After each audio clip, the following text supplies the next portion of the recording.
adik-adik sekarang ini masih banyak terbayang pekerjaan-pekerjaan robot itu hanya sebagai mimpi dalam film.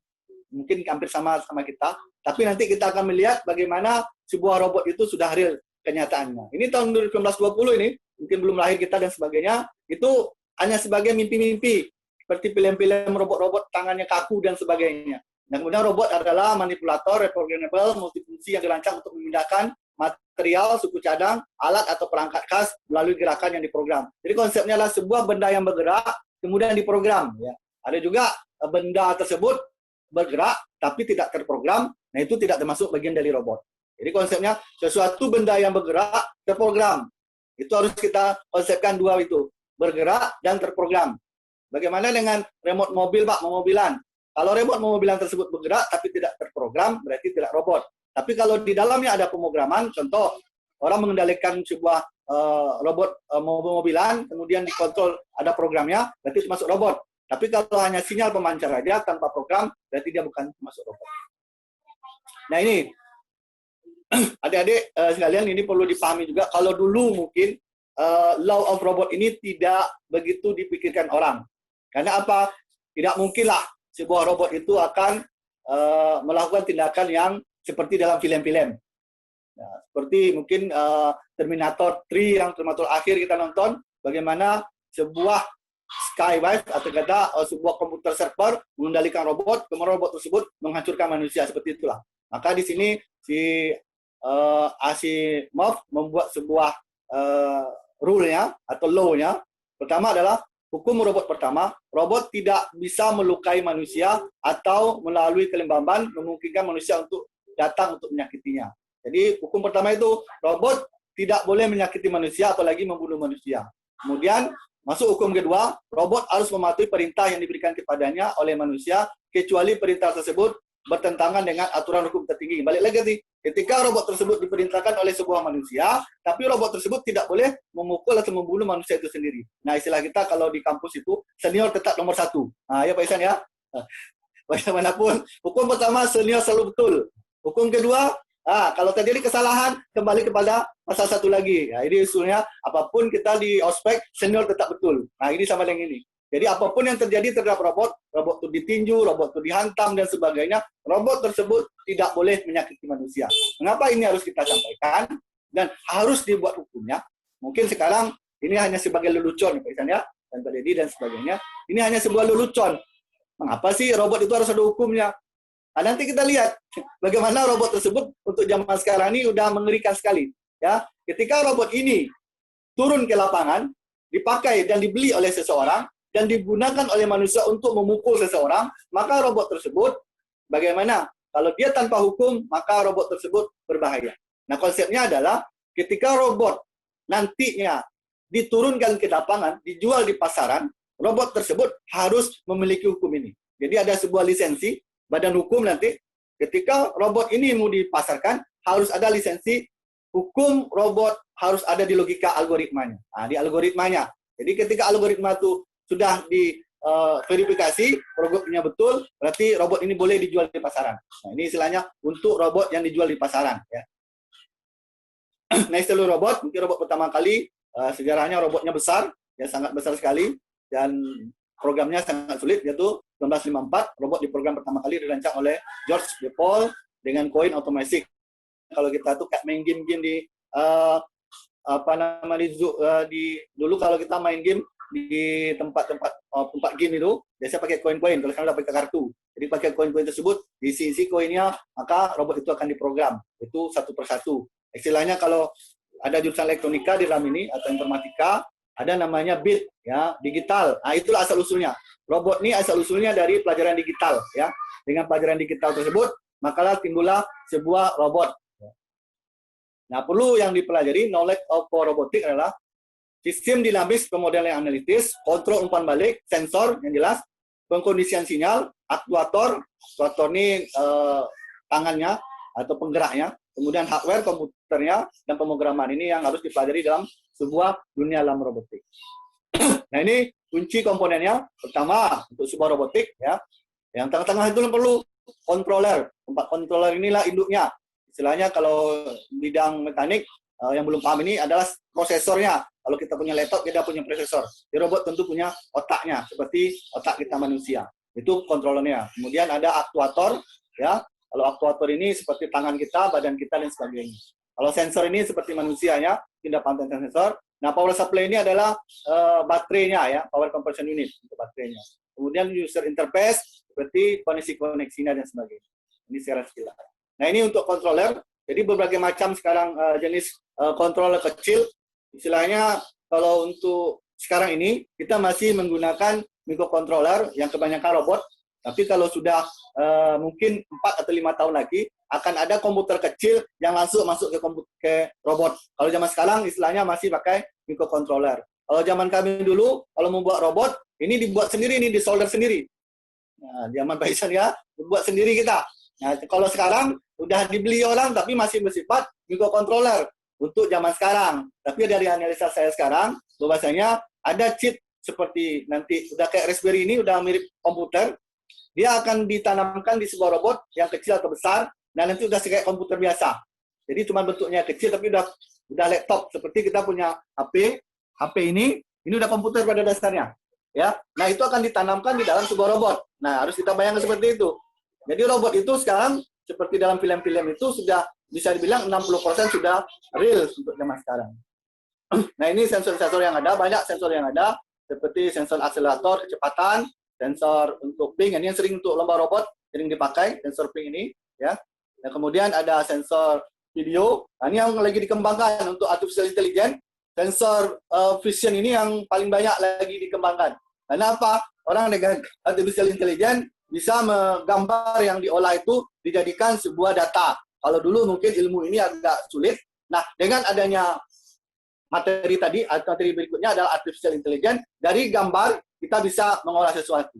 Nah ini yang teknologi yang sangat cepat. Jadi bilang saya ini, kalau sekarang mungkin bicara kita tentang elektronika, karena ada robot, ada komponen, ada mekanik. Tapi nanti ketika udah masuk ke vision, kita akan masuk ke ranah pemrograman, ke ranah teknik informatika. Nah teknik informatika lah yang berperan di sini.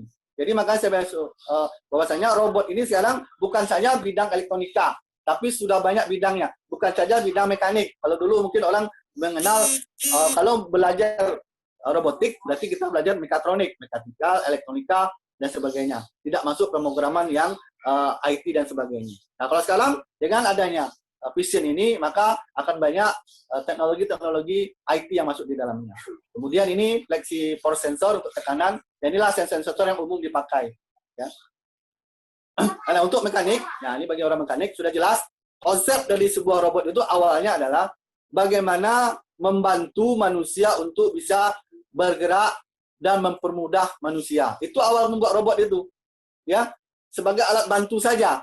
Misalnya sebuah benda itu berat, bagaimana diangkat dengan mekanik yang sederhana, kemudian benda itu terangkat. Nah itulah konsepnya. Seperti manusia berjalan pakai sepeda naik ke atas ini, bagian ini dibantu, ada dorongan dan sebagainya, pakai motor dan sebagainya. Nah inilah gear-gear yang merupakan alat bantu. Jadi di sini makanya tidak bisa robot itu tanpa ada mekanik. Nah ini bidangnya bidang yang berhubungan dengan pergerakan.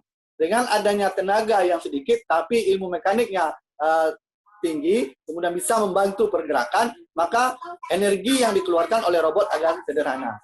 Ya, mungkin kalau orang mekanik udah paham ini 1:1, 1:3, 3:1 atau bagaimana supaya torsinya kuat, kemudian pergerakannya cepat. Ya. Nah ini aktuator ya tadi. Aktuator ini induknya sebuah pergerakan di sebuah robot. Ya. Tanpa aktuator, ya robot itu robot mati. Ya istilahnya kalau kita tuh engselnya, kaki kita di engsel-engsel kita.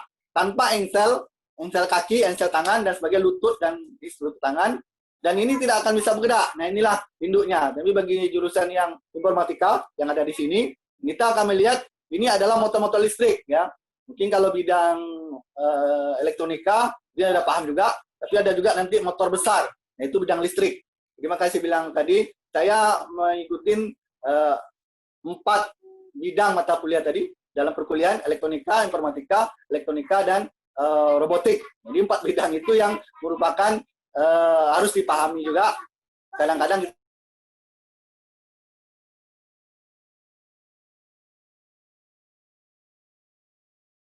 apa fungsinya nanti. Ya, kalau bidang informatika saja, nanti robotnya rusak kabelnya, nanti robotnya tidak bisa jalan.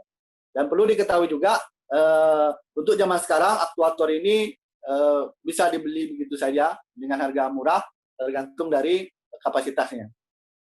Nah, ini masuk kita tipe-tipe robot. Nah, robot yang tadi pada dasarnya ada, itu kondisinya ada dua, apa namanya, adalah robot fix, robot tetap. Robot tetap ini adalah robot di mana robot ini sendiri tidak berpindah-pindah artinya. Ya, robot ini bergerak, tapi robotnya tidak pindah-pindah. Ya, seperti robot tangan ini, dia mengerjakan sesuatu nanti, tapi dia tidak pindah kemana-mana. Nah, kemudian robot mobile artinya robot ini dibuat, tapi untuk berpindah-pindah tempat. Nah, ini fungsinya nanti berbeda. Ini konsepnya dua robot ini. Robot berpindah-pindah satu, robot tetap satu. Apa fungsinya, Pak? Kalau robot fix ini biasanya kekuatannya tinggi, kekuatannya kuat. Dia untuk mengerjakan sesuatu yang besar atau mengerjakan seperti di industri pelasan, industri dari pembuatan mobil dan pembuatan kapal dan sebagainya. Karena dia butuh kekuatan yang kuat. Jadi perlu fondasi yang kuat di tanah, ya, atau di semen dan sebagainya. Kalau mobile ini untuk pergerakan. Jadi istilahnya untuk mengerjakan sesuatu yang agak seperti manusia kita lah. Kalau kita kan kita lihat seperti pekerjaan-pekerjaan berat tentu sesuatu yang bendanya yang besar. Nah, apa itu kerjaan robot? Pada dasarnya dulu itu robot ini konsepnya adalah bagaimana mengerjakan pekerjaan job are dangerous for human. Jadi pekerjaan yang mengerikan lah, yang berat, yang sangat-sangat berbahaya oleh manusia dikerjakan oleh robot. Itu konsep awalnya. Jadi sebuah pekerjaan-pekerjaan yang mana pekerjaan tersebut memang berbahaya. Ya, sampai sekarang mungkin pekerjaan nuklir seperti ini ya, pekerjaan untuk pembersihan nuklir, nah itu kan sangat radioaktif. Kemudian ada lagi pekerjaan tentang bom. Ya, ketika penjinaan bom dibutuhkan sebuah robot. Mungkin kawan-kawan di kampus sudah ada yang buat skripsi tentang bagaimana membuat robot penjinak bom. Itu mungkin mahasiswa ada yang buat seperti itu. Nah, ini pekerjaan repetition, ya, sebuah pekerjaan yang sangat membosankan, ya. Kalau manusia mengerjakan sesuatu, mungkin adik-adik nanti kalau sudah tamat dari politeknik, masuk ke PT, maka di PT tersebut kita akan mengerjakan pekerjaan yang repeat, yang pekerjaan itu aja. Nah, biasa dikerjakan oleh operator yang anak SMA ya, tapi nggak tahu lah ke depannya. Kalau robot ini sudah ada, bisa jadi kerjaan repetition itu merupakan kerjaan anak D3 atau anak S1, karena sudah dikontrol oleh robot. Jadi itu yang kita pelajari sekarang ini, saya sampaikan sharing, bagaimana peranan robot ini nanti bisa mempengaruhi kehidupan kita ke depannya. Kehidupan kita dalam arti kata, kita belajar tapi nanti tidak ada gunanya. Kita belajar tidak ada fungsinya.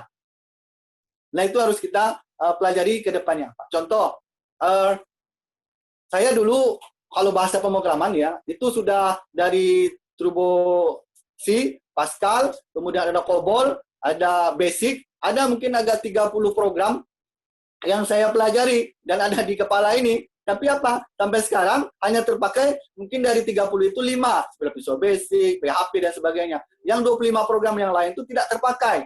Hilang untuk zaman sekarang. Karena apa? Teknologi sudah berkembang. Nah, kalau saya tidak di waktu itu tidak mempelajari bahasa-bahasa pemrograman yang baru, maka saya sebagai seorang programmer tidak bisa ngapa-ngapain. Ya, saya tidak bisa. Karena apa? Karena pemrogramannya tidak bisa lagi saya pakai. Nah, begitu juga ketika saudara kuliah sekarang ini, hanya dengan berpatukan, wah, ujiannya seperti ini, mata kuliahnya ini apa-apa. Ternyata ketika nanti tamat dan masuk ke industri, apa yang terjadi? Ilmu yang kalian miliki sekarang ini tidak terpakai 3-4 tahun. Nah, juga saya sampaikan juga kepada dosen-dosen, ya, saya juga sebagai dosen ya, harus juga kita dosen mengetahui 3-4 tahun lagi ilmu terbaru apa. Yang minimal kita prediksi lah. Walaupun salah, minimal ada prediksi. Karena apa? Nanti kita takutnya, kita sebagai dosen memberi ilmu yang tidak bermanfaat lagi kepada mahasiswa 3 tahun 4 datang. 3 tahun atau 4 tahun akan datang, ketika mereka tamat ternyata ada ilmu baru lagi. Atau mungkin dasar ilmu aja kita berikan, tapi gambaran-gambaran ilmu terbaru nanti harus kita berikan. Ya, karena apa? Nanti jangan sampai mahasiswa tamat tapi teknologi sudah berkembang. Nah, kita masuk ke artificial intelligence atau istilahnya kecerdasan buatan.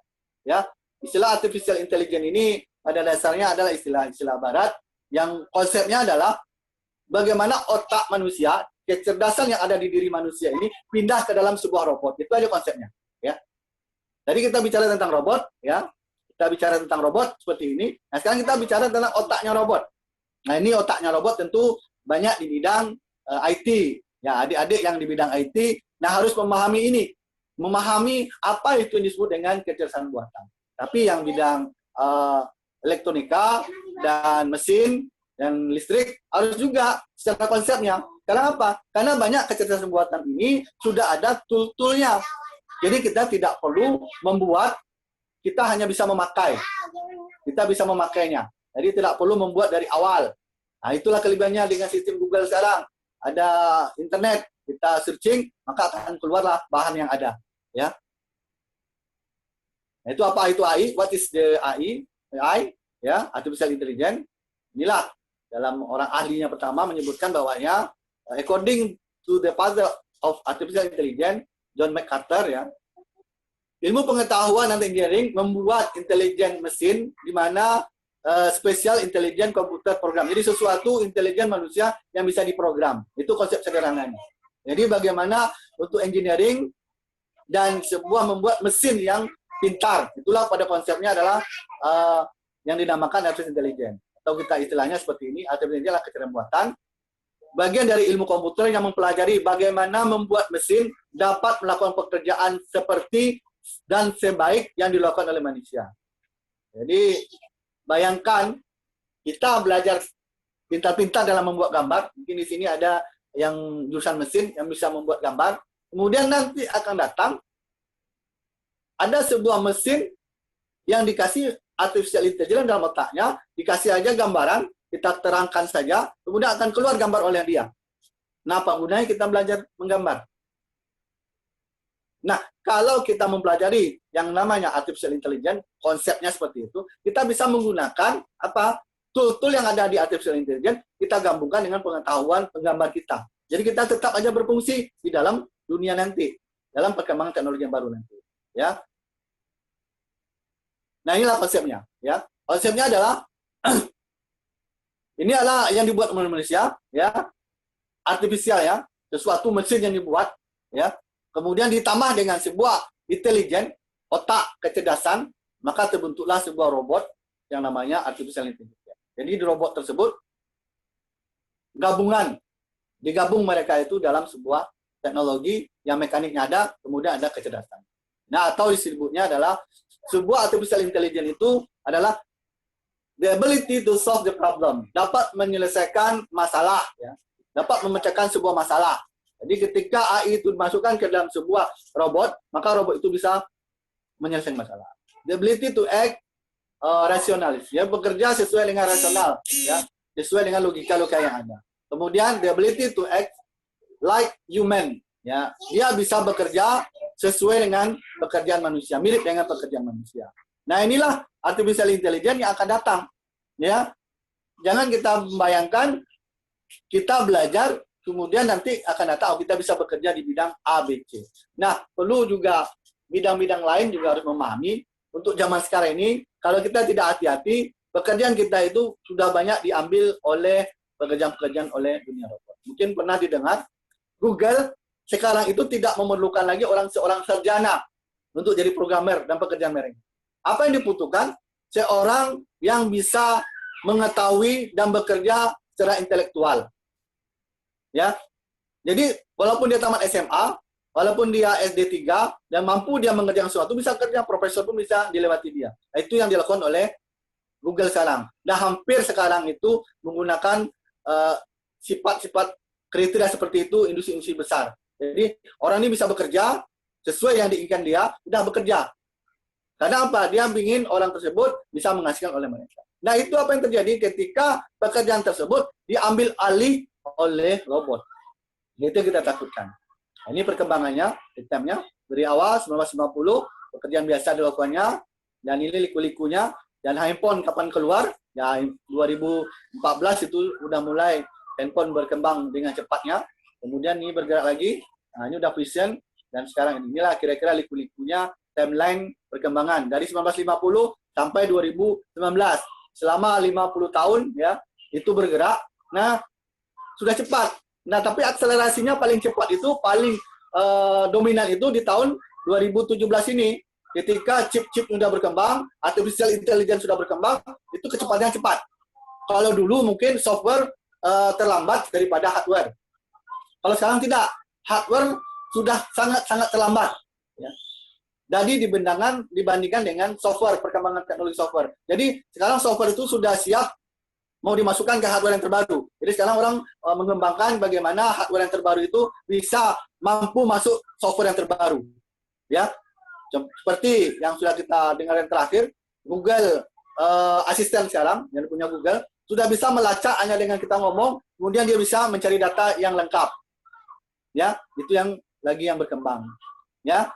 Kemudian AI berbagai sudut pandang. Pertama, sudut pandang kecerdasan. AI akan membuat mesin cerdas. Istilahnya kalau kita larikan, mesin ini bisa jadi robot, bisa jadi komputer dan sebagainya. Kalau dari sudut pandang penelitian, AI suatu studi bagaimana membuat mesin bekerja sebaik yang dilakukan oleh manusia.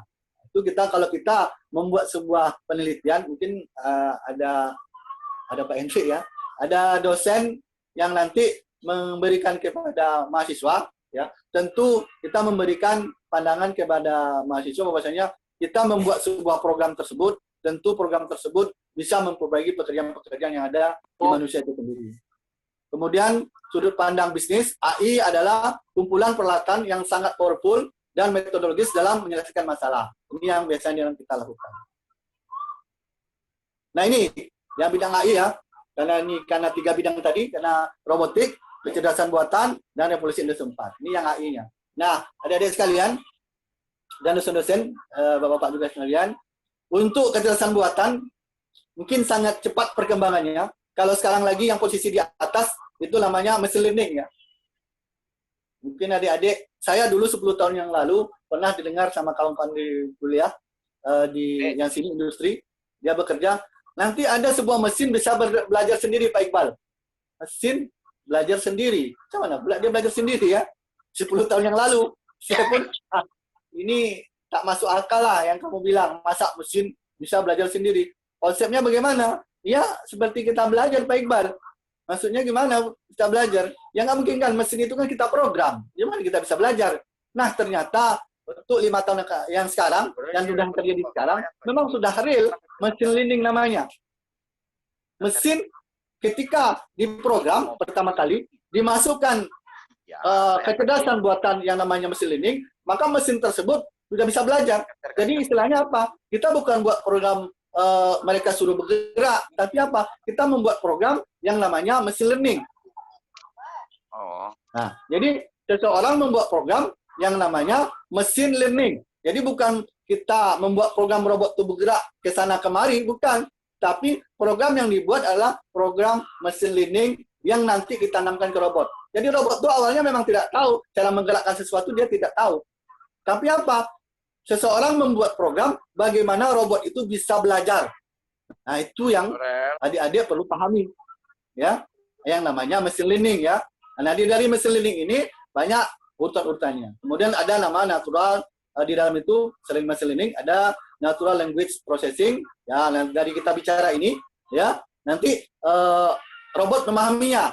Nah, kalau dulu kan gimana Pak Iqbal? Nah, mungkin lah robot ngomong dia bisa bicara sama kita. Kalau dulu kami tahun 94 membuat robot atau robot cek dulu lah, tak mungkin lah ini terjadi.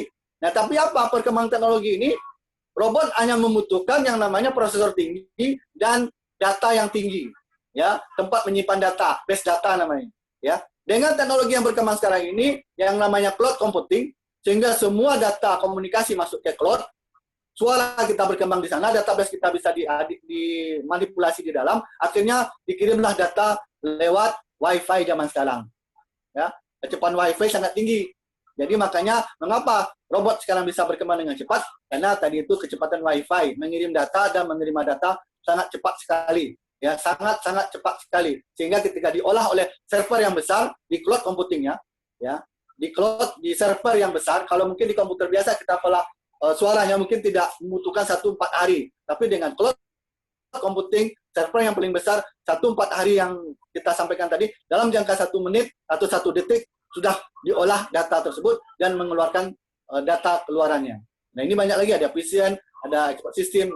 Nah, untuk machine learning itu sendiri adalah, ini untuk dasarnya, machine learning adalah pembelajaran mesin, ilmu yang mempelajari tentang algoritma, metode statistik yang digunakan oleh sistem komputer untuk melakukan pekerjaan tertentu tanpa instruksi eksplisit. Jadi artinya apa? Ketika program machine learning ini sudah dimasukkan ke dalam sebuah robot atau program, mungkin kita bicara robot, maka robot tersebut tidak perlu lagi kita kasih perintah, yuk robot angkat barang itu. Tidak lagi. Tapi apa? Robot hanya kita masukkan machine learning tadi, kemudian robot itu bisa belajar bagaimana mengangkat dengan hanya melihat orang bergerak, kemudian kita ajarkan dia cara-cara pergerakan. Jadi bukan di program ya, tapi kita ngajarkan.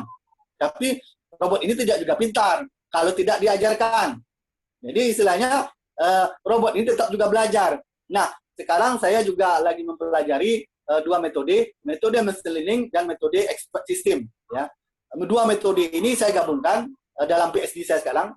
Dengan menggabungkan itu karena memang mesin itu bisa belajar sendiri, tapi dia butuh pembelajaran. Kemudian ada seorang expert yang ahli, ya. Kemudian mengapa tidak digabungkan seorang yang ahli di bidang sesuatu, kemudian memasukkan ilmu dia tuh ke dalam sebuah machine learning. Jadi robotnya belajar sebentar. Ya, seperti manusia belajar. Kalau manusia belajar, mungkin kita dari kecil sampai sekarang pengetahuan kita dimasukkan dengan membaca, akhirnya masuk ke otak kita. Tapi robot bisa tidak seperti itu, ya. Mesin learningnya kita masukkan ke dalam otak robot, ya, ke dalam otak robot kita masukkan mesin learningnya. Kemudian ilmu pengetahuan ini kita masukkan sebuah database, kita masukkan ke insert ke otak mesin learning. Akhirnya cepat dia belajar dalam jangka 1 menit, 2 menit, atau 1 detik, robot itu sudah pintar seperti manusia pintar. Nah, itulah penggabungan antara machine learning sama expert system nanti. Nah, itu lagi saya teliti. Ini machine learning-nya, ada model unsupervised, supervisor. Nah, jadi konsepnya adalah banyak lagi yang ilmu harus dipelajari dalam machine learning. Tidak sebayang. Tapi dari semua yang ada ilmu ini, rata-rata sudah ada yang namanya modul-modulnya. Bisa kita pakai saja.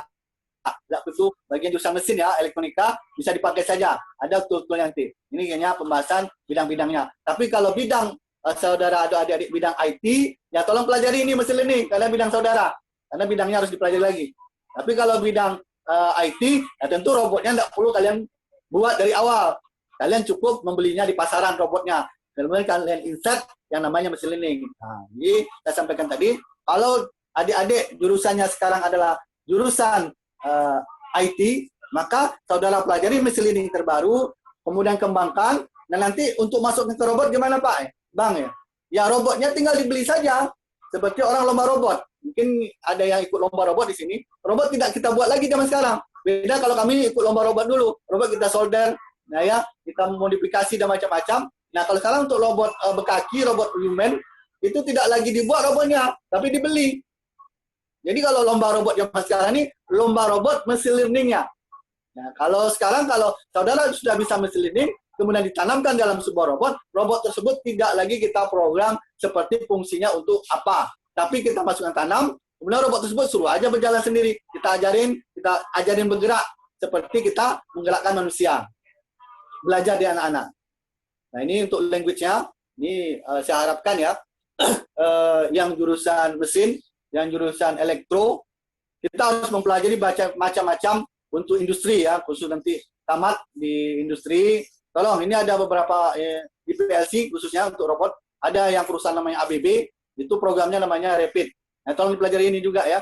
Ini untuk ABB ini perusahaannya, industrinya ada programnya nama Rapid. Jadi macam-macam programnya. Ada yang untuk KUKA, robot KUKA namanya, itu programnya KRL. Nah, tolong di-setting di internet nanti. Ini bagi jurusan elektronika dan jurusan mesin.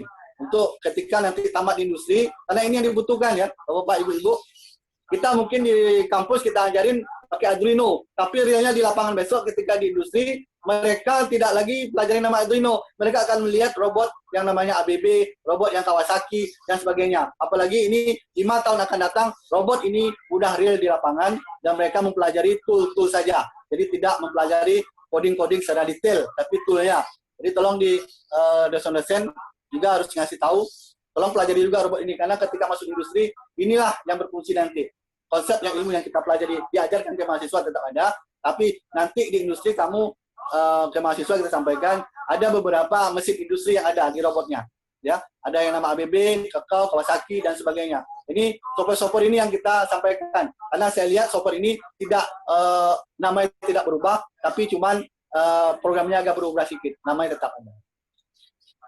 Nah, nanti kalau di bidang pemrograman, ya, adik-adik yang pemrograman sekarang pelajari juga bidang-bidang ini. Ya, yang paling berkembang sekarang ini namanya Python, ya. Mungkin ada sebagian dari Jawa. Ini ada Python, ya. Python ini tolong dosen-dosen agak dikasih tahu ke mahasiswa. Ini bahasa pemrogramannya Python. Baik anak jurusan listrik pun tolong dipelajari juga. Ini di industri nanti ke depannya robot-robot itu akan diprogram sama Python namanya. Program Python. Walaupun nanti ada namanya C, tapi sekarang ini lebih ke Python. Nama Python ini lebih command line. Istilahnya pekerjaan orang-orang lama. Karena orang ahli robot itu banyak orang-orang yang lama, sehingga mereka tidak mempelajari program-program yang terlalu detail. Mereka menggunakan program Python yang kebetulan sudah berkembang dari dulu. Jadi tolong Python ini juga harus dikembangkan, termasuk dari C dan sebagainya. Nah, masuk kita ke berikutnya, ke revolusi industri 4. Ya. Tadi karena pembahasannya adalah pertama pembahasan tentang robotik, kemudian pembahasan tentang AI-nya, kemudian kita bahas tentang revolusi industri 4. Nah, perkembangan dari revolusi industri 4, pertama revolusi industri 1, ya, pemanfaatan tenaga uap, istilahnya lebih mekanik ini, ya, lebih arah ke mekanik, kita uap, kemudian bergerak dan sebagainya. Kemudian masuk ke 1870, penggunaan konsep produksi massal melalui lintas produksi. Ya, istilahnya menggunakan listrik, kemudian kita produksi banyak-banyak. Nah, ini gunakan. Kemudian sekilas lagi, ini revolusi industri 4, 3, itu menggunakan yang nama PLC. Jadi PLC yang kawan-kawan bapak-bapak dosen gunakan sekarang untuk mahasiswa listrik dan mekanik, itu udah zaman revolusi industri 3. Masih mereka menggunakan, belum menggunakan WiFi dan sebagainya. Di industri sekarang, kita tetap menggunakan PLC juga, tapi sudah menggunakan PLC yang WiFi. Ya, sudah terkontrol pakai handphone dan sebagainya. Nah, tolong kawan-kawan dosen dan sebagainya, pelajaran PLC di kampus, tolong ditambahin dengan setting PLC dan komputernya. Nanti, kenapa kok seperti itu? Balik. Karena apa? Nanti ketika mahasiswa kita tamat di industri, sekarang kuliah, masuk ke industri, dia tidak tahu cara menyeting, walaupun program sudah kita ajarin program laddernya ke mahasiswa listrik dan mekanik, tapi mereka tidak bisa men-setting jaringannya. Nah, itu makanya butuh yang namanya nanti pelajaran di revolusi industri 4, ya, penggunaan teknologi komputer, telekomunikasi, internet konsepnya untuk membantu sistem produksi cyber fisikal, yaitu penyatuan dunia nyata dengan dunia maya. Nah, ini revolusi industri 4 yang perlu kita sama-sama memahami. Sebenarnya kalau di dunia luar, kalau istilah orang, udah revolusi industri 5.0. Nah, 5.0 ini konsepnya adalah robot to robot. Kalau revolusi 4.0 ini masih manusia to robot. Artinya masih manusia kemudian dikontrol sama robot. Robot dikontrol oleh manusia, kan? Kita perintahkan robot, maka robot bergerak dengan menggunakan WiFi maupun perangkat-perangkat yang lain. Tapi di dunia luar sudah robot to robot. Robot yang menggunakan robot, istilahnya. Robot menggunakan robot. Untuk 5.0. Tapi Indonesia mungkin kita cukup dulu 4.0 dulu. Nah, dasarnya adalah teknologi keempat itu adalah seperti ini. Ada cyber fisikal, ya. Cyber fisikal sistemnya adalah ya perangkat yang menghubungkan dengan perangkat real, ya, manusia seperti robot bergerak menggerakkan pintu, berarti pintunya ada cyber fisikalnya. Kemudian ada Internet of Things, ya, IoT. Jadi kalau anak-anak zaman sekarang, walaupun jurusan mesin listrik, harus memahami apa itu IoT, Internet of Things, ya. Karena kalau revolusi industri 4, itu kita harus menggunakan IoT. Ya, seperti HP yang kita gunakan, itu adalah IoT. Zoom yang kita gunakan sekarang ini adalah perangkat IoT. Kemudian di dalamnya ada kecerdasan buatan, AI, kemudian di dalamnya ada machine learning. Nah, inilah konsep industri 4.0 yang nanti bisa kita maknakan, kita gabungkan ke dalam dunia robotiknya. Nah, ini dia GPS-nya, ya, ada bagian fisikalnya, ada interface-nya, ada sensor, ada aktuatornya, penggerak, ya. Ini kita bicara tentang GPS tadi, yang ini cyber physical system, ya. Nah, ini ada bagian fisik seperti motor-motor dan sebagainya. Ini ada sensor, ada aktuator, ada cybernya. Ini komunikasi di sini. Ini konsepnya. Istilahnya perangkat penghubung lah. Jadi GPS ini perangkat penghubung. Nah, kemudian seperti ini, seperti di luar negeri misalnya ada kopor yang hilang, dia terkontrol dengan peralatan mereka. Jadi kalau mungkin udah dengar lah, ada HP apa namanya, anak dikasih tas yang bisa otomatis ketika dia kemana anak kita, kemudian kita tahu dengan tas sekolah tersebut. Nah ini seperti itu juga. Opor ini misalnya isinya uang, tentu dengan ada sensor. Kalau isinya tidak barang berharga mungkin tidak perlu. Tapi kalau barang-barang berharga, tentu opor ini diisi dengan software IoT yang bisa mengetahui di mana posisi opor ini tersebut. Nah ini mungkin dalam film-film kita lihat opor ini ditaruh perangkat, kemudian perangkat tersebut pergi kemanapun, opor pergi kemanapun terhubung dengan sebuah komputer. Inilah yang namanya cyber physical system. Kemudian apa itu IoT? Ya, IoT adalah sistem perangkat komputer yang saling terkait, mesin mekanik, digital yang dilengkapi dengan pengidentifikasian untuk kemampuan mentransfer data. Jadi konsepnya IoT itu bagaimana sebuah perangkat bisa terhubung dengan internet. Itu kita butuh namanya internet of things. Sebuah perangkat namanya internet of things. Ya. Dan ini harus diketahui oleh kawan-kawan semua, mahasiswa terutama, karena ini adalah dunia industri ya, yang dimana teknologi sudah sangat berkembang. Nah, IoT itu sudah banyak penerapannya. Pertama, ada di mall, ya, mendeteksi kehadiran orang di mall. Itu kita sudah tahu. Ini sudah banyak perangkat-perangkat di mall yang ada. Seperti ada kamera pun, itu termasuk perangkat IoT jika sudah terhubung dengan komputer. Kemudian retail, pengiriman barang. Misal kita sudah tahu sekarang ini apa namanya untuk kirim JNT, JNE dan sebagainya, itu sudah tahu kita posisi kita di mana. Itu termasuk monitoring posisi, termasuk dalam bidang retail. Kemudian agrikultur, mengetahui kelembapan suhu ketika kita mau mengetahui suhu tersebut panas atau tidak. Environment, ya, kebakaran hutan, gempa. Nah ini Kota Padang harus tahu ini untuk posisi smart environment ini. Supaya apa? Karena harus mengetahui bahwasanya kondisi di lapangan nanti gempa atau tidak. Ini kawan-kawan politeknik sebenarnya harus, ya, pengembangan risetnya tentang gempa. Karena di Kota Padang kan sering gempa, Padang sering gempa itu. Ya kita di Politeknik saya harapkan ke direktur ada sebuah sistem di Politeknik itu mengetahui kondisi gempa sesumbar lah, titik-titik gempa itu di mana. Jadi ketika orang bicara ada riset kita tentang gempa. Jadi kalau di Sumbar itu bicara tentang gempa, bicara tentang Politeknik. Karena alat sensornya sangat sederhana, tidak perlu kita beli mahal dan sebagainya. Kita hanya menggunakan teknologi IoT yang harganya cuma 1 jutaan ke bawah. Seorang aktivitas kita di Politeknik bisa dilihat orang. Artinya apa? Ketika terjadi gempa, bukan BMG lagi, ada di Politeknik data tersebut. Dan ada data pergerakan tanah, berapa gerakan-gerakannya ada di Politeknik. Karena itu bisa bagi bahan riset dosen-dosen. Ya, saya harap bisa dosen seperti itu. Karena itu bisa dapat bantuan banyak nih sebagai direktur untuk penelitian-penelitian dosen. Kalau kita bisa konsentrasi di Politeknik Padang membuat sensor gempa, kemudian jadi sentral sensor di sana, ya dosen-dosen masih enak.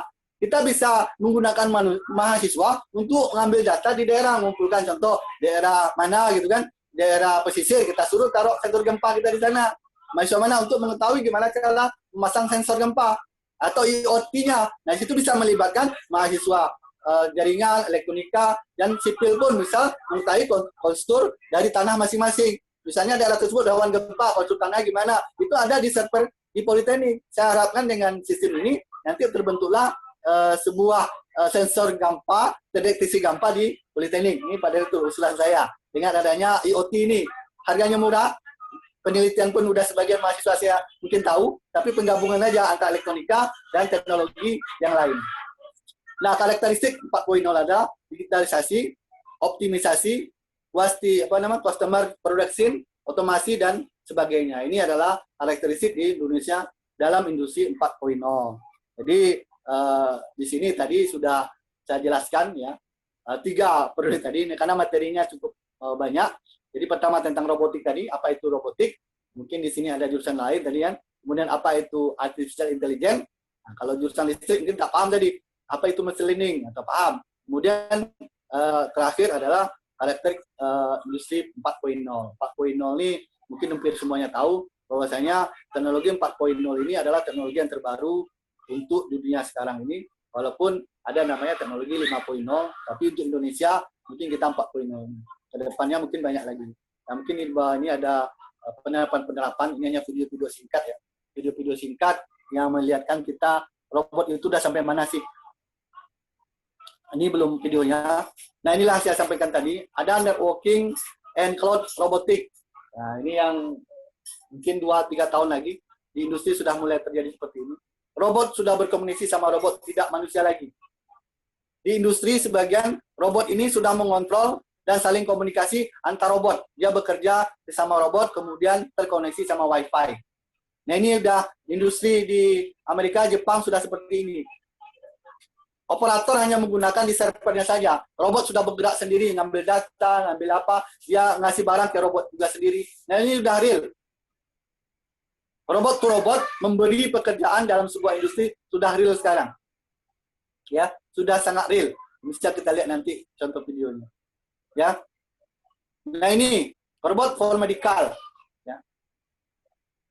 Robot for medical ini kita udah lihat di sini, ada sebuah robot, ini ada pasien. Nanti mungkin sudah kita lihat kemarin untuk corona ini kan orang berebut untuk membuat sebuah mesin bagaimana robot tersebut bisa berkomunikasi dengan pasien. Nah, ini larinya sekarang. Tapi ini mungkin di rumah sakit yang besar. Tapi kalau di Indonesia ada yang pakai dengan robot beroda dan sebagainya. Jadi konsepnya sama. Robot ini berkomunikasi sama pasien, pasiennya diceknya suhunya berapa, ya. Kemudian suhunya sudah terkontrol, masuk ke server. Nah, mungkin di sini perlu adanya namanya dokter, ya. Dokter menganalisa untuk kemanusiaannya. Walaupun ini server dokter di sini bisa digantikan software juga kalau ada. Jadi mana-mana software di sini semua. Jadi manusia sebagai pasien menganalisa dan dokternya langsung sebagai robot sebagai dokternya. Nah, ini real, udah real. Ini bukan lagi mimpi. Jadi udah bisa aja begitu real. Gimana? Cek suhu, dikasih cek suhu. Cek darah, kita ambil cek darah. Robot ngambil cek darah di apa namanya? Di pasien. Kemudian dimasuk ke server, kemudian masuk ke. Nah, kalau memang kita di politeknik, kawan-kawan dosen bisa bekerja sama dengan jurusan kedokteran, kita bisa membuat ini, ya. Dan penelitian lagi, kita tolong si dokter menganalisa bagaimana membuat robot dan data pasien tersebut tidak tersentuh oleh dokter. Jadi hanya masuk ke dalam data kita, kemudian kita kirim dengan IoT tadi, Internet of Things. Sehingga data tersebut masuk sistem. Jadi kawan-kawan dosen bisa bekerjasama sama fakultas teknik di bawah fakultas fakultas kedokteran, sehingga kedokteran bisa memakai teknologi kita. Nah, ini untuk PLC zaman dulu. Jadi banyak PLC mungkin di program seperti ini, ya, untuk realnya. Nah, ini yang industri, ya. Kita lihat bagaimana industri menghandle barang. Kita coba lihat, filmkan.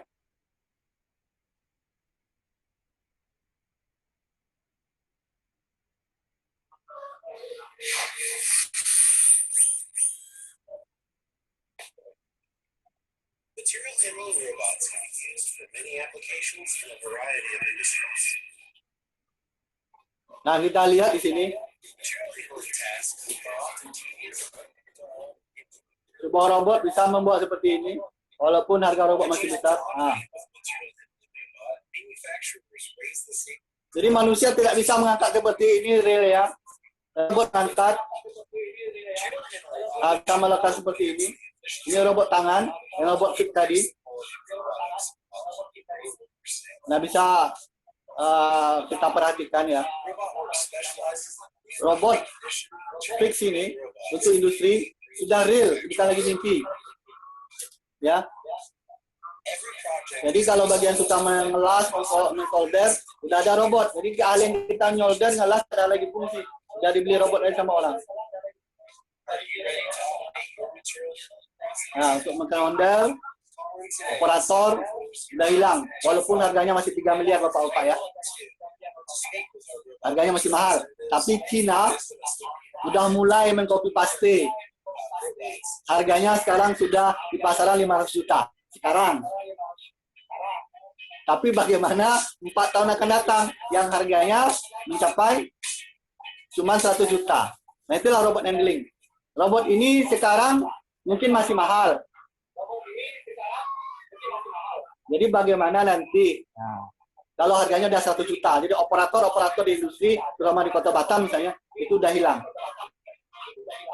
Nah, kemudian robot ini mungkin kita bisa lihat. Nah, ini robot yang ada kecerdasan buatannya lengkap.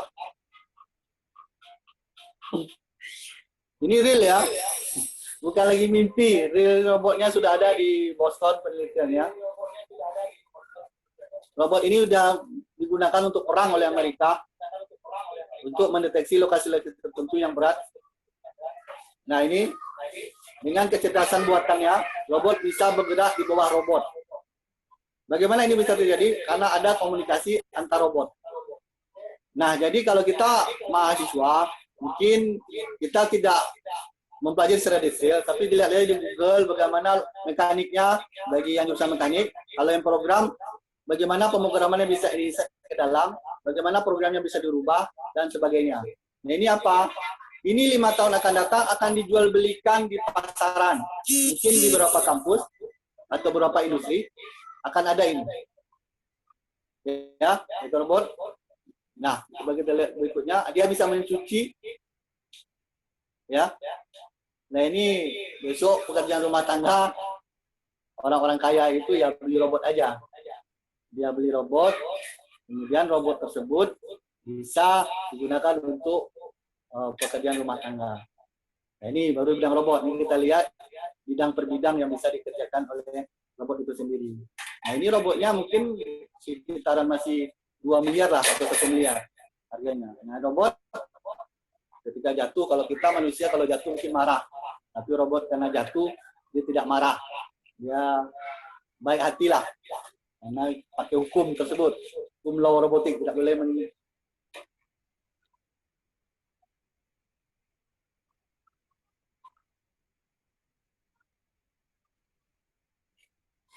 Nah, ini kita berinteraksi dengan manusia. Robotnya dikasih perasaan itu, ditahannya, kemudian robotnya dimain-mainkan, akhirnya robotnya marah. Nah, robotnya marah terhadap orang yang akhirnya pingsan. Nah, itu beberapa robot. Kemudian ini robot snack untuk di industri juga sudah kita terapkan. Nah, ini robot main-main saja yang biasa mungkin orang lomba robot. Ya, orang lomba-lomba robot sering menggunakan robot ini, robot humanoid namanya. Tapi robot ini dikasih program untuk dance biasa ini. Ya. Ini Honda sudah buat. Ini orang produksi Honda bisa besok bukan produksi mobil lagi atau motor, tapi dia akan memproduksi robot. Ini sudah diproduksi oleh Honda. Akan membantu manusia di beberapa bidang. Nah, ya, robotnya bisa seperti ini. Nah, ini bagi bapak-bapak, ibu-ibu yang suka masak, ini yang saya lihat kan robot-robot yang real yang sudah ada.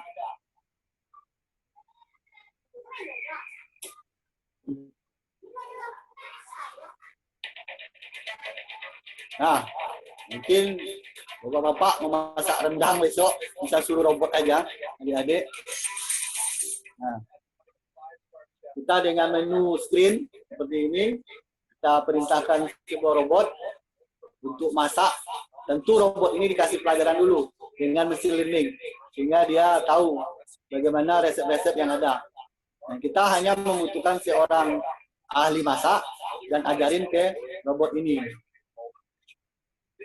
Nah, ini sudah dilihatkan bagaimana kadar air berkomunikasi, ya, kadar kocokannya berapa harus diisi. Nah, tapi tentu, nah ini namanya expert system. Yang ahlinya ngajarin dulu robot, bukan robot itu pintar. Robot itu diajarin dulu, ya. Robot tetap diajarkan bagaimana memasak yang bagus. Nah, setelah ini masuk, ini kan ahli chip itu, ahli masak, ngajarin robot. Nah, kemudian robot tersebut baru pintar. Jadi tetap aja yang ahli masak tentu ngajarin robot. Itulah namanya mesin learning di sini. Jadi robot belajar dari orang yang ahlinya, kemudian robot untuk pintar. Itulah namanya mesin learning di sini atau artificial intelligence. Mungkin yang ini yang sangat saya perhatikan tadi, yang sangat-sangat pekerjaan berisiko itu robot medis. Ini bagi jurusan kedokteran. Ini di program itu robot untuk mengoperasikan orang operasi. Nah, ini ada perkembangan teknologinya yang sangat pesat. Ini sangat hati-hati sekali karena ini berhubungan dengan nyawa. Tentu robotnya lebih teliti. Nah, robot bisa mengetahui kondisinya semua. Nah, ini udah dipakai di rumah sakit yang di barat lah. Jadi dengan teknologi robot ini orang bisa mengetahui kondisinya.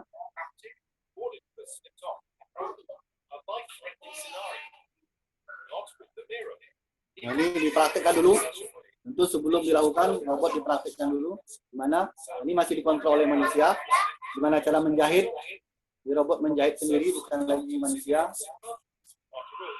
Perhatikannya.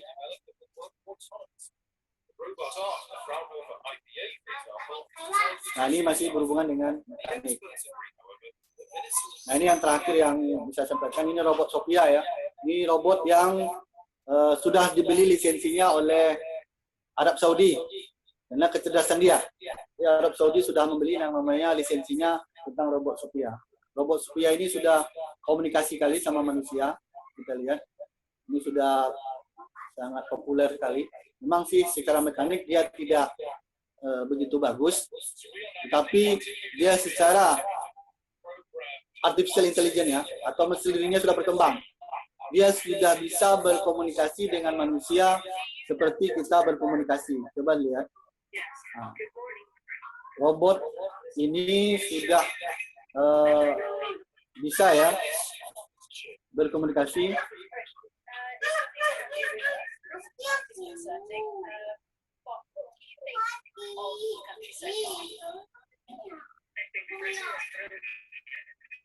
Splendid architecture, art, technology, and of course the people. I loved meeting the people at London Tech Week in August. Nah, demikianlah kira-kira presentasi kita hari ini, penjelasan tentang dunia robotik ya, yang begitu mengesankan dan menakutkan, saya bilang. Mengapa kok menakutkan?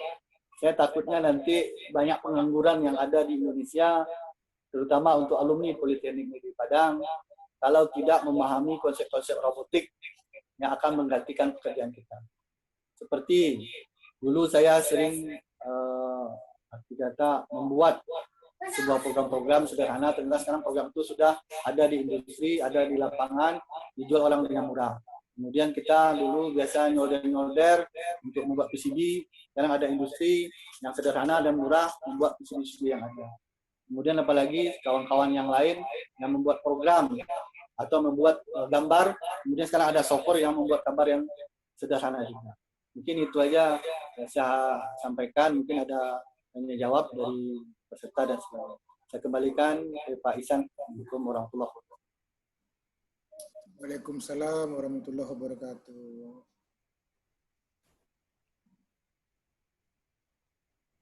Baik, terima kasih banyak Pak Iqbal. Ini sangat menambah ilmu pengetahuan sekali, karena saya sendiri secara pribadi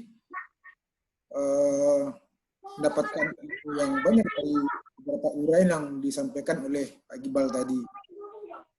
Silakan Bapak Ibu, saudara-saudara, adik peserta webinar, kalau ada yang mau ditanyakan, silakan tunjuk tangan.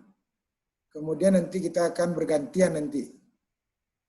Kita akan bergantian memberikan kesempatan kepada yang bertanya sesuai dengan urutan request untuk bertanya. Silakan. Saya Pak Ihsan. Pak Ihsan.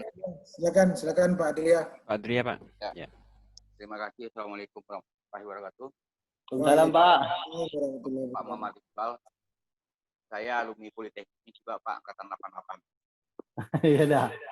Nah, jadi pertanyaan saya, populasi manusia bertambah, populasi robot pun bertambah, lapangan kerja tetap. Bagaimana menyikapinya? Itu yang pertama. Ya. Yang kedua, anak saya mulai kecemasan deh Pak. Semua sudah dikerjakan dengan robot ayah katanya. Jadi mereka sekarang larinya ke gamer Pak. Jadi main game aja. Jadi bagaimana kira-kira menyikapinya? Nah, itu yang jadi beban kita sebagai orang tua gitu Pak. Apalagi ada presentasi sekarang kayak gini Pak. Kurang jelas saya Pak. Apalagi ada presentasi kayak robot sekarang ini. Ya iya, apalagi yang makanya saya saya terlambat tadi hadirnya Pak, karena baru pulang. Jadi itulah gimana cara mensiasatinya Pak gitu. Karena manusia bertambah, robot makin cerdas, lapangan kerja tetap. Kecemasan bagi anak-anak. Yang kedua itulah daripada gini-gini ya dia jadi gamer Pak. Jadi kira-kira gitu arahannya Pak. Terima kasih. Assalamualaikum warahmatullahi wabarakatuh. Terima kasih Pak Ihsan. Waalaikumsalam warahmatullahi wabarakatuh. Terima kasih Pak Ya, Dia. terima kasih. Dah. Tujuan saya sekarang ini, saya sudah beberapa kali presentasi tentang robotik ini di beberapa, baik tingkat nasional, ini nasional juga, baik di Ikatan Ahli Informatika, asosiasi perguruan tinggi, dan bidang-bidang lain. Mungkin saya lebih gentol masalah teknologinya, bukan prakteknya saya utamakan, tapi apa dampaknya. Ya. Saya sudah berapa kali nih Pak, udah ada lebih dari 6 kali saya presentasi nasional tentang robotik ini aja, bagaimana perkembangan robotik, bagaimana pengaruhnya nanti, sampai saya bilang itu hukumnya pun harus disampaikan. Jangan robot itu keluar nanti bunuh manusia. Nah, itu saya sampaikan. Nah, tadi cerita pertama tadi, bagaimana dampak? Efeknya sangat berat, dampaknya Pak, sangat berat. Banyak pengangguran nanti. Ya. Banyak pengangguran. Betul. Gimana kita bisa melakukannya? Ya sosialisasi saya kayak ini aja Pak. Saya melakukan ini supaya sosialisasi menyampaikan ke semua kampus, ke semua orang, bahwasanya 4 tahun lagi, 5 tahun lagi, ada sebuah gerombolan robot yang datang, bukan lagi manusia. Bukan lagi orang Cina, ya? tapi robot Cina yang turun ke sini. Jadi bukan Cinanya yang turun, Pak. Ya, Cina betul, sekarang lagi memproduksi ribuan robot. Jadi ya, jangan kita bayangkan, jangan kita bayangkan orang Cina yang ke sini. Tidak. Yang ke sini itu adalah robotnya Cina, bukan robotnya Jepang. Yang lagi diproduksi, yang saya bilang tadi. Harga robot Jepang sama Amerika masih 3 miliar sekarang, Pak. Sulit dibeli oleh manusia. Oleh kita manusia biasa nih lah, apalagi kampus. Apalagi di sekarang yang beli itu hanya industri, kalau di Batam Pak, itu pun 1-2. Tapi ketika sekarang Cina dalam posisi tahun ini, harga robot yang sudah dibuat dia itu 500 juta harga robotnya Pak. Harga robot yang mirip dengan robot yang tangan tadi itu harganya sudah 500 juta Pak. Putus wifi-nya. Nah, halo? Dengar saya. Halo? Halo? Pak Ihsan dengar? Wah, putus wifi-nya Pak. Halo, halo. Pak Ihsan dengar? Halo. Silakan Pak. Dengar kan Pak Ihsan? Tidak terangkat tadi Pak Ihsan putih wifi yang Bapak Ihsan. Ya. Jadi teman-teman dosen, tolong sosialisasikan, ini udah parah kondisinya. Karena apa?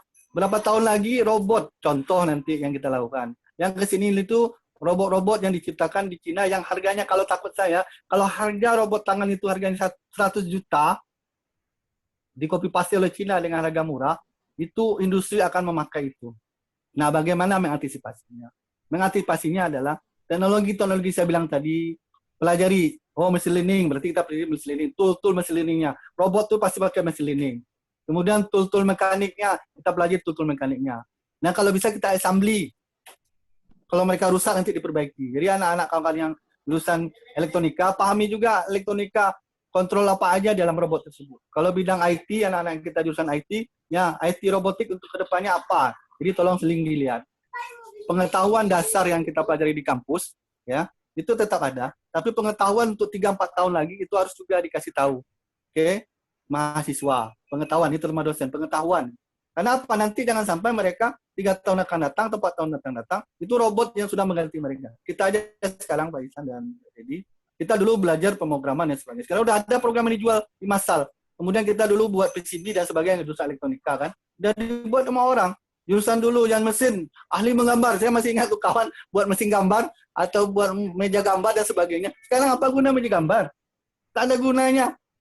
Orang udah bisa pakai komputer. Nah, besok yang ahli belajar komputer, meja gambar atau dengan AutoCAD dan sebagainya, besok udah robot yang buat. Dikasih robot, kasih bayangan saja, kemudian robot tersebut bisa menggambar.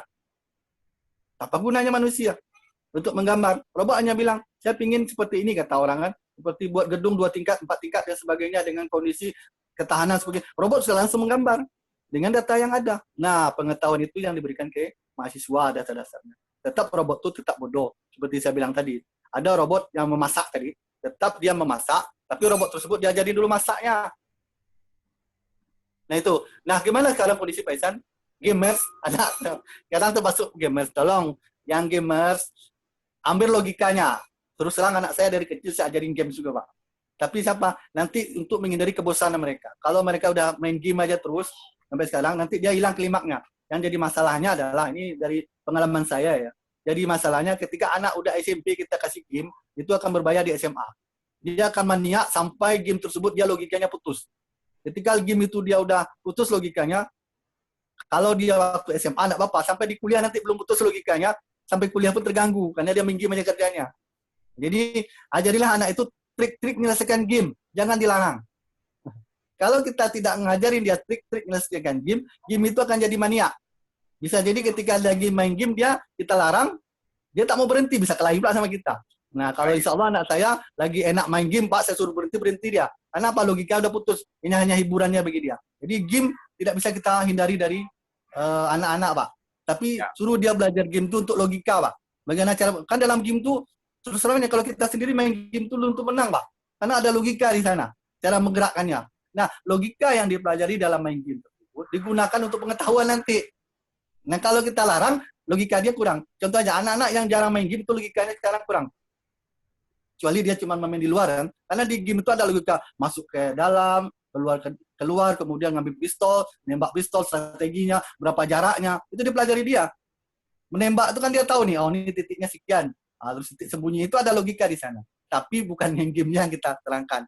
Tapi setelah kamu kena, nah kasihlah dia di situ buku gambar, atau bisa jadi pemrograman yang lain atau mesin yang lain, digerakkan dia seperti itu. Kalau dia seni, main game gimana kamu bisa buat seni seperti ini di game ini seperti itu.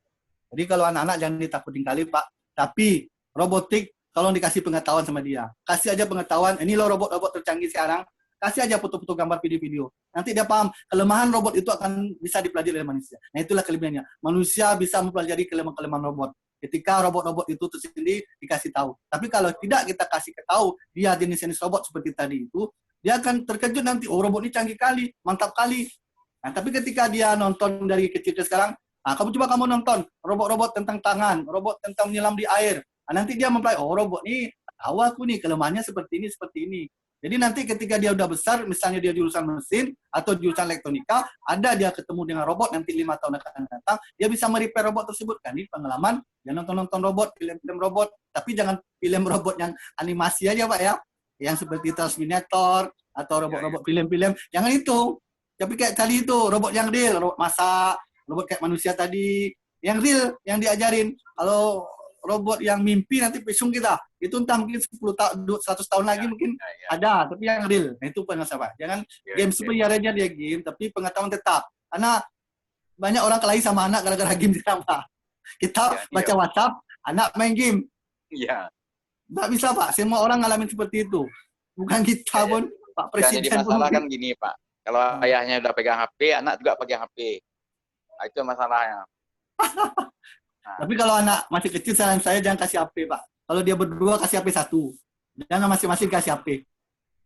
Ya, karena kuliahnya kan. Kalau kuliah nggak apa-apa, Pak. Anak yang masih SMP, SD. Ya, sekolahnya kan online juga, Pak. Itu yang jadi masalah. Jadi kesempatan dia belajar, dia curikan waktunya untuk main game gitu. Gimana lagi? Jadi kalau kita tanya, dia bilang bikin PR. Nampak, memang betul kalau kita tanya. Tapi udah kita keluar, udah lain lagi Kak apanya. Pak, terima kasih Pak atas informasinya. Ya, terima kasih Pak Isan. Ya, terima kasih Pak Adria. Artinya poinnya sudah dapat itu ya Pak ya. Oke, berikutnya silakan Saudara Anggara Nasution. Silakan Pak Anggara.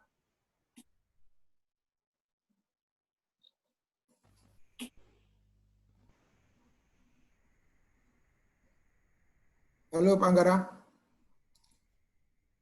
Udah. Ya, Assalamualaikum Pak Iqbal. Waalaikumsalam. Ya, terima kasih presentasinya cukup bagus Pak. Ya, perkenalkan nama saya Anggara, saya teknisi di labor elektronika.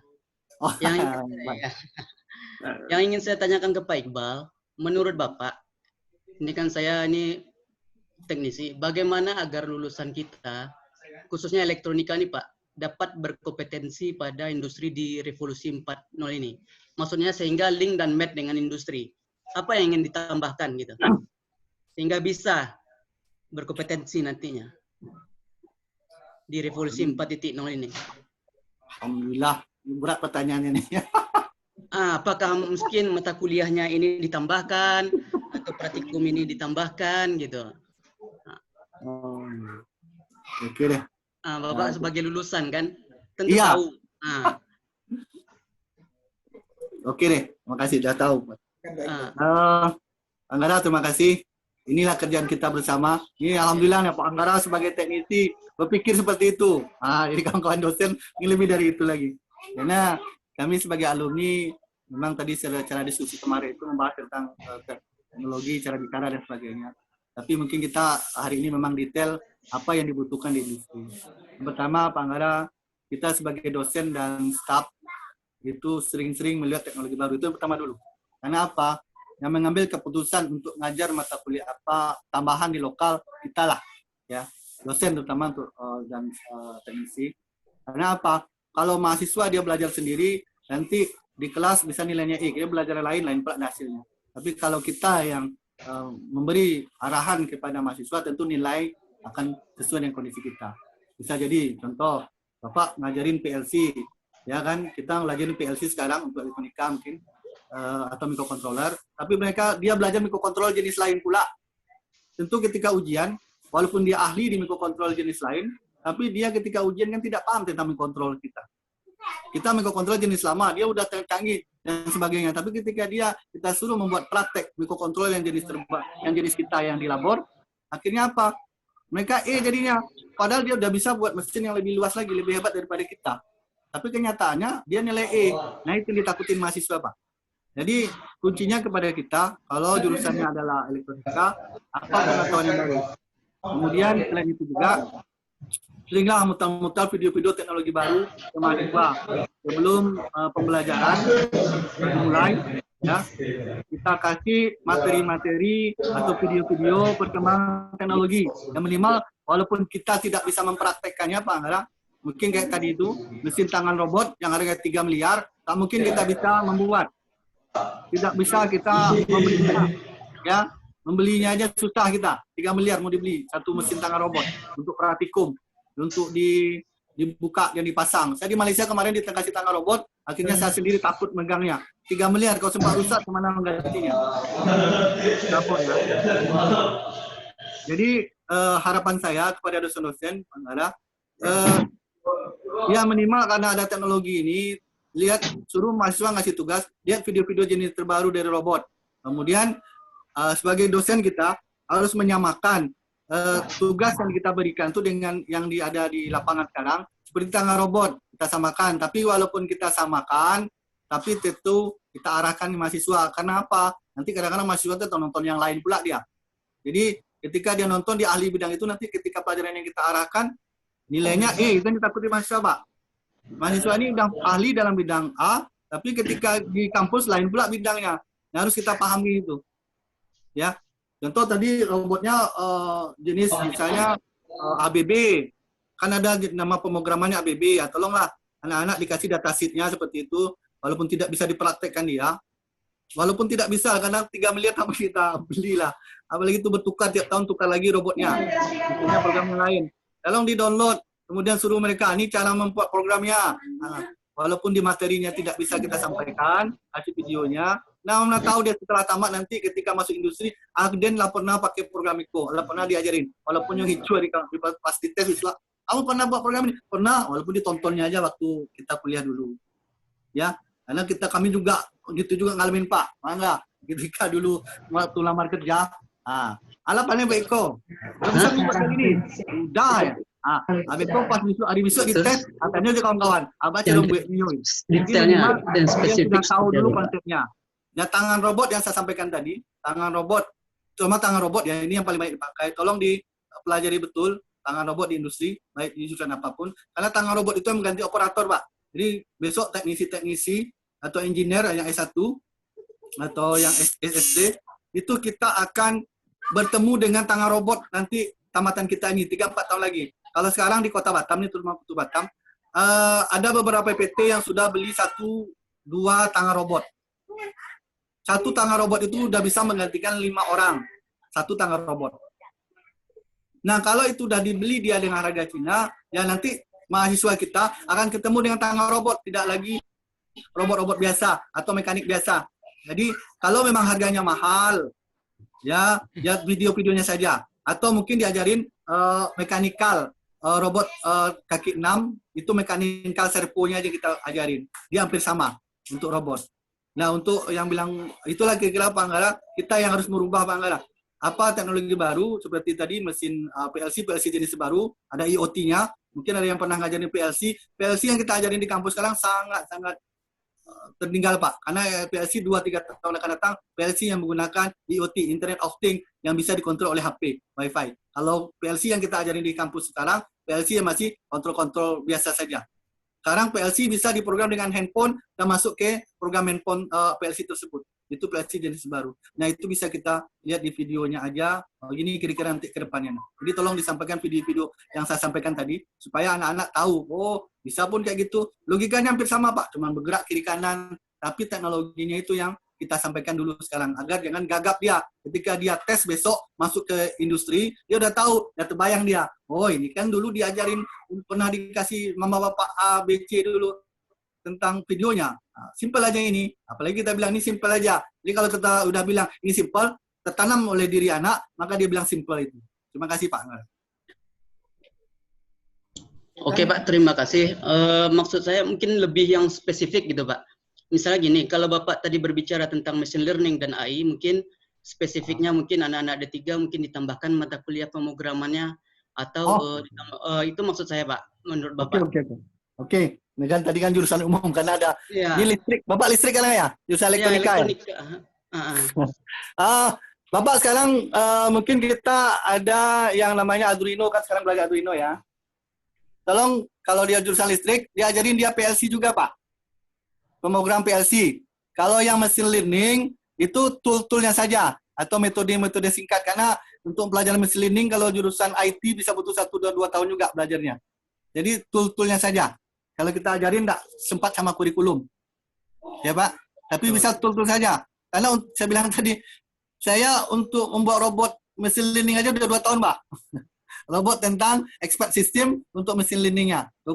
Jadi kalau kita pelajarinya, tool-toolnya dulu, konsep-konsepnya tadi, itu dikasih ke otak anak, bahwasanya ada di Google, ada tool machine learning. Kemudian konsepnya saja, bahwasanya machine learning itu adalah apa, ada macam. Jadi bisa aja materi tentang IT atau IoT ditambahkan Pak, Internet of Things. Udah ada materi IoT Pak Anggara? Udah Pak. IoT ditambahkan tentang ya mungkin AI lah, mungkin machine learning ini mesti berubah juga besok, tapi AI-nya, artificial intelligence ya. Karena machine learning ini kan salah satu yang lagi populer sekarang. Besok nggak tahu lah apalagi apa machine learning atau dan sebagainya. Karena dulu expert system, berkembang NLP, kemudian sekarang machine learning. Tapi konsepnya aja Pak, bahwasanya di dalam robot itu akan diprogram. Bisa jadi Pak ditambahin kurikulum, tapi menurut saya video-video dan pengetahuan itu kasih tugas lah. Itu apa Anggara kira-kira. Oke Pak, terima kasih sebelumnya Pak. Terima kasih. Semoga sukses dengan PhD-nya Pak. Assalamualaikum warahmatullahi wabarakatuh. Oke Pak Anggara, terima kasih. Terima kasih Pak. Ya, berikutnya karena kita streaming via YouTube Kakanda Iqbal, ada pertanyaan dari Kakanda Isrokdin. Jadi ini pertanyaan yang diajukan. Radin, apa kabar? YouTube. Jadi, Assalamualaikum Pak Iqbal. Saya Isrokdin. Kebetulan kita satu angkatan 94. Kebetulan saya kerja di perusahaan oil and gas. Pertanyaan beliau ini, berapa tahun ke depan prediksi penerapan robot di perusahaan oil and gas? Nah, kira-kira pertanyaan beliau seperti itu. Silakan, Pak Iqbal. Wah, ini kita belajar prediksi nih. Yang jelas di beberapa oil dan gas sudah diterapkan sekarang, seperti tadi mesin welding ya. Weldingnya udah robot sekarang, sudah sebagian. Tapi tergantung sekarang kondisi lokasi daerahnya. Ya, kalau mungkin daerah tersebut di Irian Jaya, mungkin robotnya belum dikirim seperti itu. Masih di Kota Batam atau Jakarta. Kemudian untuk teknologi pemeriksaannya atau instrumen pemeriksaan mesin-mesin atau pemeriksaan kapal dan sebagainya, itu bisa jadi karena drone sekarang sudah berkembang, jadi pemeriksaan mungkin kemungkinan lewat drone Pak. Jadi drone akan terbang, kemudian memeriksa posisi di daerah yang agak sulit, kemudian drone tersebut akan dikasih tangan robot. Yang tangan robot tersebut bisa jadi dikasih mesin las yang kecil. Jadi drone mungkin sudah pernah kita lihat drone yang besar bisa terbang, yang bisa ngangkat manusia dalam film-film, bukan dalam film, dalam video-video. Nah itu akan dipakai untuk pemeriksaan oil dan gas di lapangan. Jadi robot berkaki bukan diturunkan, tapi mungkin robot berkaki itu ditaruh di drone nanti di posisi tertentu. Jadi yang akan berkembang untuk oil dan gas itu Bang Isrodin itu di drone. Karena oil dan gas ini kan daerahnya yang sangat-sangat susah dijangkau. Jadi drone lagi dikembangkan untuk menggantikan posisi manusia kita di oil dan gas. Di posisi karena kan posisi oil dan gas rata-rata di tengah hutan. Nah, nanti ada titik-titik yang mereka buat stasiun drone. Jadi ketika drone itu terbang dalam jarak 5 kilo atau 10 kilo, nanti ada pengisian baterainya di sana. Nah itu teknologi yang lagi mereka lakukan. Jadi akan menggantikan manusia di daerah-daerah yang sangat riskan dengan penggunaan drone. Dan drone tersebut nanti ditaruh mereka seperti robot tadi itu, robot binatang tadi yang bisa bergerak kemana-mana. Nah itulah kira-kira. Jadi kira-kira 5 tahun lagi Pak Isrodin itu bisa real. Kalau sekarang sudah ada, untuk pengelasan sudah ada, pengecekan secara drone yang kecilnya untuk ketebalan pipa dan sebagainya, pengelasan pipa itu sudah ada. Tapi masih kondisi baterai mereka masih kecil. Sekarang lagi pengembangan baterainya aja. Kalau baterainya sudah bagus dan murah, kemudian bisa dijamin keandalannya, bisa jadi dalam waktu cepat. Sekarang lagi nunggu baterainya aja. Teknologi baterai untuk pengiriman drone-nya. Kalau baterainya sudah bisa, sudah bagus, atau bisa jadi mesin penghasil baterainya seperti mesin diesel bisa kecil, mereka bisa mencas saja, itu sudah dalam waktu 2-3 tahun. Tapi prediksi saya 5 tahun ini orang-orang bekerja di oil dan gas daerah yang terpencil-pencil akan digantikan oleh robot, terutama untuk pengecekannya. Terima kasih. 5 tahun lagi kan. Baik, terima kasih Kak Kanda. Silakan Bapak Ibu, saudara-saudari peserta webinar, kalau ada pertanyaan lagi silakan.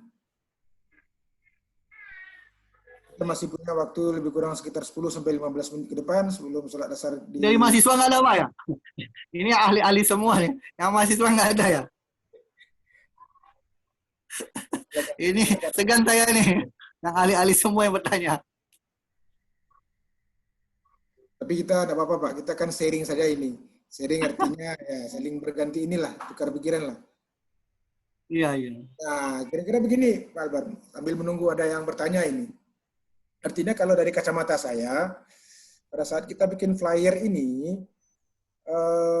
sasaran kami itu adalah untuk adik-adik mahasiswa yang dari jurusan elektro, kemudian jurusan mesin, kemudian jurusan TI. Nah, artinya apa? Artinya sejauh yang kami ketahui bahwa kalau untuk artificial intelligence, kemudian robotika, kemudian IoT seperti yang Pak Iqbal bahas tadi, ini sepertinya mengena kepada ketiga jurusan ini. Nah, kalau di elektronika seperti pembahasan Pak Iqbal tadi, kalau elektronika itu lebih paham kepada bagaimana menyusun rangkaian elektronikanya, kemudian membuat sensor segala macamnya. Ya, kemudian untuk yang jurusan mesin itu mereka lebih cenderung kepada bagaimana pembuatan mekanik dari robotnya. Nah, kalau bagi jurusan IT itu akan lebih mahir di programmingnya seperti seperti tadi disampaikan bahwa untuk machine learning itu diperlukan pemrograman yang lebih baik. Nah, artinya apa? Artinya untuk kedepannya ini berarti untuk mensupport teknologi robotik ini dan artificial intelligence yang tadi sudah disebutkan itu berarti kolaborasi antara bidang ilmu yang sudah disampaikan tadi itu sangat penting. Kalau sasarannya adalah untuk robotik. Nah, artinya sebagai contoh tadi yang lain untuk yang gempa tadi, kolaborasi antara robotika, kemudian artificial intelligence, dengan listrik, dengan elektronika, dengan teman-teman yang di sipil pun perlu juga berarti ya Pak ya? Iya Pak. Nah, kira-kira Pak untuk kedepannya ini, kecenderungannya teknologi robotik ini, kalau misalkan kita manfaatkan untuk teknologi atau mungkin di bidang-bidang seperti social science, itu kira-kira bagaimana, Pak? Oke deh. Kalau untuk social science, kayaknya sesuai dengan yang tadi itu terakhir, video si Sophia, Iya. itu larinya ke machine learning dan berkomunikasi. Jadi istilahnya ke depannya udah mulai orang terapkan itu adalah untuk hukum ya, bidang hukum. Orang nanti kuasa hukum akan menggunakan machine learning, Pak. Jadi nanti kalau ada kasus-kasus hukum di ranah pengadilan, akan kalah seorang hakim, seorang pengacara dengan machine learning. Kenapa? Ilmu yang diterapkan nanti adalah benar-benar ilmu textbook. Karena di bidang hukum kan textbook tuh. Siapa paling jago dalam bermain titik koma dalam hukum, dia menang. Tentu machine learning yang menang. Kalau kita seorang pengacara pasti lupa titik koma nanti. Nah, ketika dia adu debat nanti, mungkin yang bicara itulah sebuah robot di sana yang tadi komunikasi, tapi rupanya seperti manusia. Itu yang sosial. Itu sangat bagi yang bidang hukum, pelajari juga machine learning. Bagaimana membuat hukum-hukum perdata pidana tersebut masukkan ke database, kemudian setelah masuk ke database, masuk ke komputer, dan saudara hanya baca hasil evaluasi saja. Nah, tadi kita lihat robot Sophia bisa berkomunikasi dengan manusia dan menjawab dengan lancar seperti Bapak bicara tadi, saya jawab. Jadi langsung. Jadi kalau dulu kita kan, kita masuk dulu enter, kita ketik dulu ke robot, ke program, kemudian diolah, kemudian jadi tidak, karena kecepatan cloud computing, kita bicara langsung dijawab, dianalisa. Nah, yang ahli lagi sekarang mungkin saya lihat 1 minggu yang lalu itu Google Assistant yang kita bisa Google saya pergi kemana. Nah, sekarang sudah ahli lagi. Apapun kita jawab dalam 1 minggu yang lalu saya lihat itu cepat dia menjawabnya. Kemana terapkan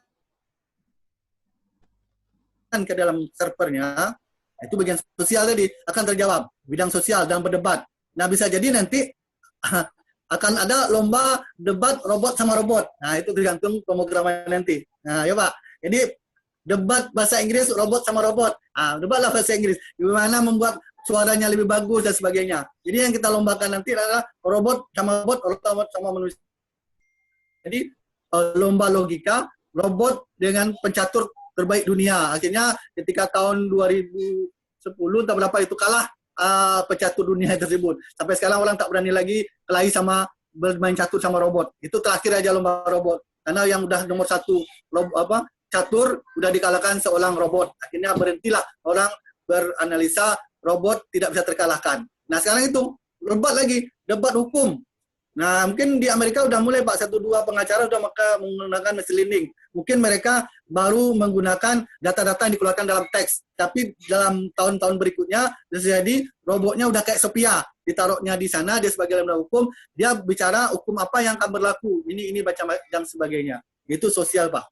Tapi kalau saya bilang, tapi robot kan belum punya hati gitu kan. Jadi kalau saya kutip dalam sebuah pernyataan orang terkaya di Cina, itu Jack Ma, bahwasanya akan datang itu memang robot hebat, tapi robot tidak punya hati. Kita buatlah sesuatu yang tidak ada yang dipikirkan oleh kerjaan robot gitu. Mungkin kita analisa apa yang tidak ada robot kerjakan akan datang. Mungkin itu yang kita analisa lagi. Apa yang tidak mungkin dilakukan oleh robot. Jadi untuk sosial udah mulai Pak di bidang hukum. Yang untuk kedokteran udah jelas tadi. Nah, kita bilang yang sosial ini. Yang takutnya nanti kita berorganisasi ikut rapat alumni, tapi alumni ada robot dalam itu nantinya. Karena robot nggak bisa bicara. Kalau tadi Sophia itu kita masukkan ke dalam kita rapat sekarang ini, bisa jadi dia menjawab. Dia tahu ketika dipanggil jawab dia. Nah itulah, bisa jadi kita rapat besok Pak Andri, itu ada robot di dalam ini. Bisa jadi 5 tahun akan datang, atau mesin saya sendiri ketika rapat, ya robot saya yang keluar nih. Robot yang mirip saya, kemudian dia bicara, padahal bukan saya. Karena kan misal tadi, Sophia saya memberikan wajah saya, kasih saya jambang saya, kasih jenggot saya. Nah itu padahal bukan saya, tapi robot saya bicara. Itulah kisah Pak Ihsan. Itu udah real Pak Ihsan. Iya. Silakan Bapak Ibu peserta seminar, saudara-saudara, ada pertanyaan? Dari adik kelas ada untuk diskusi. Iya.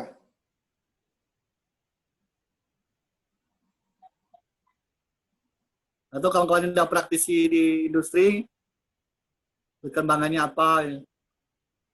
Karena prediksi saya 5 tahun lagi Pak Ihsan ini udah waktu dekat sekali. Karena mesin learning sekarang udah tak tanggung-tanggung lagi kecepatannya untuk perkembangannya. Dan dia buat berkembang itu karena dia pakai cloud computing Pak Ihsan. Bukan karena prosesornya.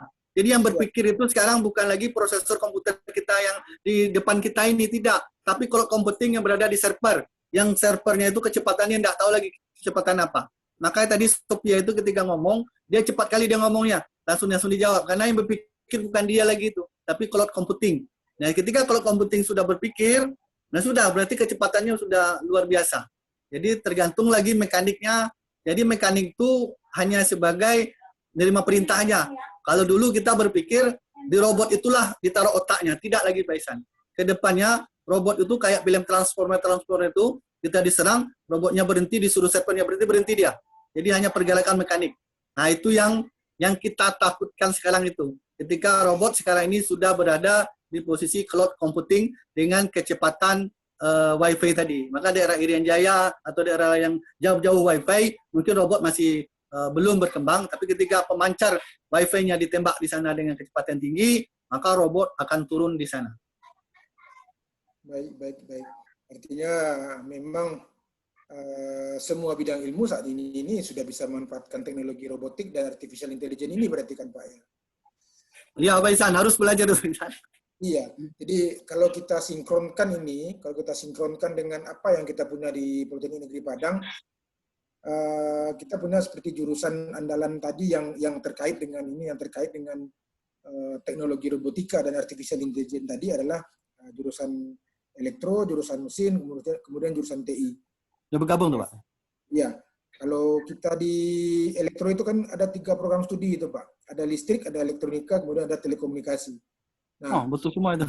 Iya, artinya begitu memang. Artinya untuk yang bagian mekaniknya itu untuk teman-teman di jurusan mesin, kemudian untuk yang programmingnya, untuk yang di teman-teman yang di jurusan IT, kemudian yang untuk cloud computing, kemudian elektronikanya, kali ini bisa dihandle oleh teman-teman yang elektronika ataupun yang di telekomunikasi. Nah, kira-kira mungkin seperti itu, mungkin tambahan yang bisa saya berikan. Silakan Bapak Ibu. Buat lab khusus Pak Ihsan. Lab khusus. Baik, Iqbal?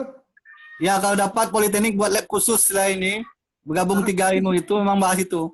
Iya, betul. Jadi bidang dosen-dosen bergabung di satu lab itu, benar-benar terrealisasi gitu. Jadi hanya bukan hanya bahas webinar kemudian selesai, tidak. Karena saya rasa ilmunya sudah ada di masing-masing bapak-bapak, ibu-ibu. Kebetulan aja saya lintas ilmu. Ini kebetulannya Pak Ihsan.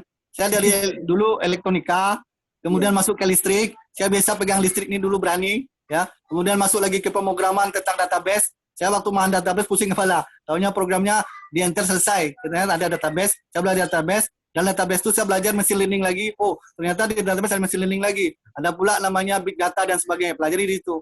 Kemudian mungkin yang mekanik yang saya belum bahas, belum masuk ke ranah. Insya Allah saya kalau ini bahas juga tentang mekanik. Karena mekanik sangat penting untuk mempermudah dan energi lah. Kalau kita bisa konversi mekaniknya, energi akan lebih sederhana.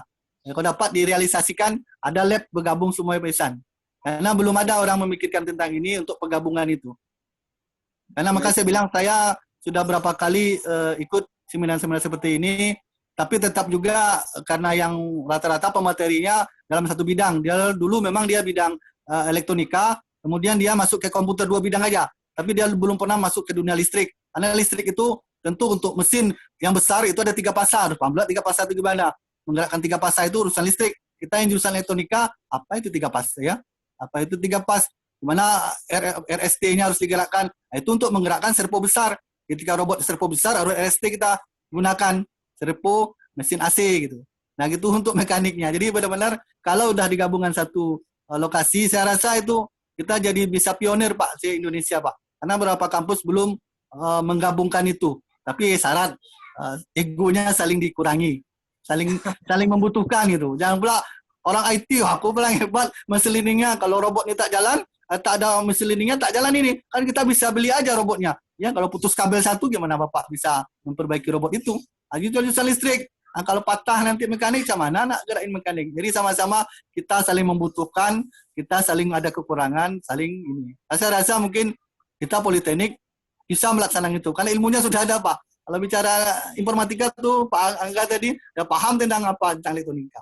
Kalau bicara IT mungkin orang dosen IT udah ahli tidak tentang mesin learning. Kalau bicara mesin learning apa lah bilang Pak Iqbal. Dan saya udah paham ini. Nah gitu. Baik, Pak baik. Ihsan, sedikit Pak Ihsan. Ya, silakan Sedikit, Pak. Pak Ihsan. Ya, Nah, tadi kita kan membahas tentang program Begana begini. Yang saya terlupakan cuma satu tadi, Pak. Energi yang dibutuhkan robot itu tuh bergerak dari mana gitu, Pak? Terima kasih. Terima Jadi kasih, kan Pak. nampak, jadi enggak apa. Jadi kalau kita butuh energi yang banyak kan baterainya besar atau bagaimana gitu, Pak. Mohon penjelasan, Pak. Terima kasih. Terima kasih, Pak Ihsan. Nah, terima kasih Pak Hendri.